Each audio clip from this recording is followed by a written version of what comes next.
ابھی ہم نے پچھلے ہفتے ایک مسئلہ سنا تھا کہ کسی نے یہی مسئلہ بیان کیا مسجد سے کہ یہ جو سیڑھیاں بنی ہوئی ہیں ممبر کی، یہ سیڑھیاں حدیث سے ثابت نہیں ہیں. یہ مسئلہ سنا تھا اور باقاعدہ اس مسئلے کو کسی مسجد سے جمعہ کے اندر بیان کیا گیا ہے کہ یہ جو ممبر بنا ہوتا ہے، 3 سیڑھیاں جو بنی ہوتی ہے جس پر کھڑے ہو کر کے خطبہ دیا جاتا ہے، یہ حدیث سے ثابت نہیں ہے. میں سمجھتا ہوں کہ جن صاحب نے یہ مسئلہ بیان کیا ان کو علم ہی نہیں ہے. بہت مشہور حدیث ہے، بہت مشہور حدیث. اللہ کے رسول صلی اللہ علیہ وسلم نے پہلے ممبر پر پہلی سیڑھی پر قدم رکھا خطبہ دینے کے لیے تو زور سے کہا آمین.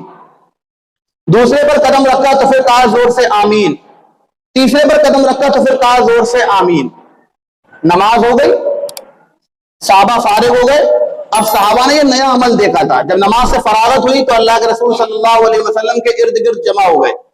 پوچھا اللہ کے رسول صلی اللہ علیہ وسلم، ایسا عمل تو ہم نے آپ سے کبھی نہیں دیکھا کہ آپ نے جب پہلے سیڑھی پر قدم رکھا تو آپ نے کہا آمین، دوسرے پر رکھا پھر آپ نے کہا آمین، تیسرے پر رکھا پھر آپ نے کہا آمین. آخر معاملہ کیا تھا؟ اللہ کے رسول صلی اللہ علیہ وسلم فرماتے ہیں کہ میرے پاس جبرائیل آئے تھے.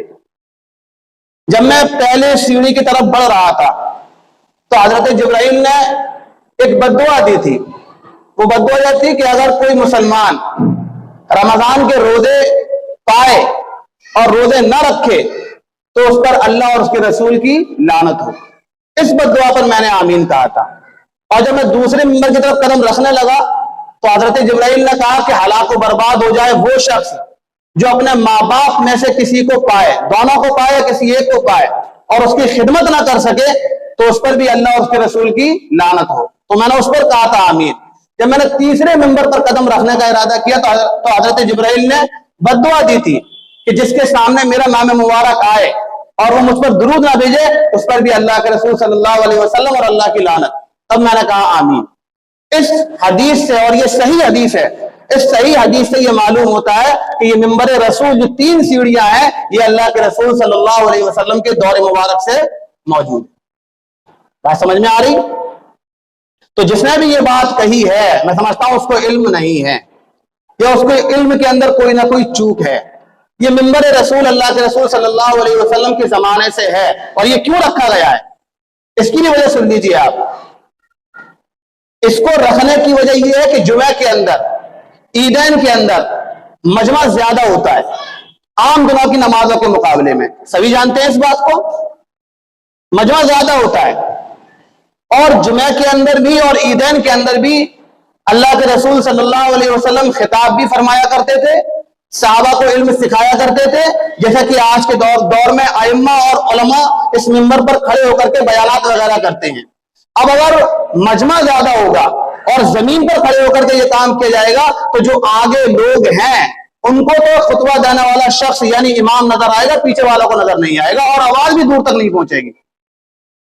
آواز کو دور تک پہنچانے کے لیے اس منبر رسول صلی اللہ علیہ وسلم کو ایجاد کیا گیا تھا اور اللہ کے رسول نے ہی کیا تھا. اور اللہ کے رسول صلی اللہ علیہ وسلم تیسری سیڑھی پر کھڑے ہو کر کے، تیسری سیڑھی پر، دوسری پر نہیں، تیسری سیڑھی پر کھڑے ہو کر کے صحابہ اکرام رضی اللہ تعالیٰ عنہم اجمعین کو خطاب کیا کرتے تھے، علم سکھایا کرتے تھے.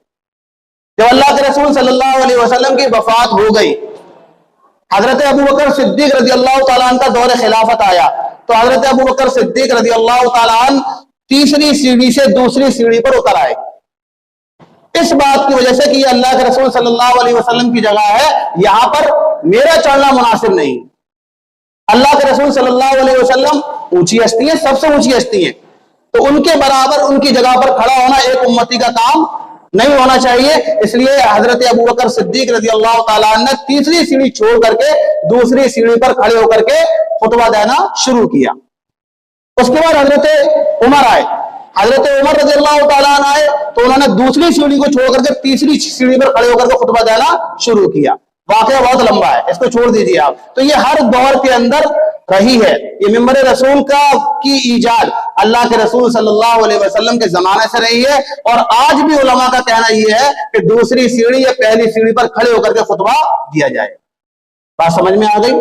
تو اس کا جو وجود ہے یہ اللہ کے رسول صلی اللہ علیہ وسلم کے زمانے سے ہے. ایسا نہیں ہے کہ علماء نے اس کو اپنے پاس سے بنوا دیا ہے. اس کو عقل بھی تسلیم کرتی ہے اور روایتیں بھی اس کے تعلق سے موجود ہیں.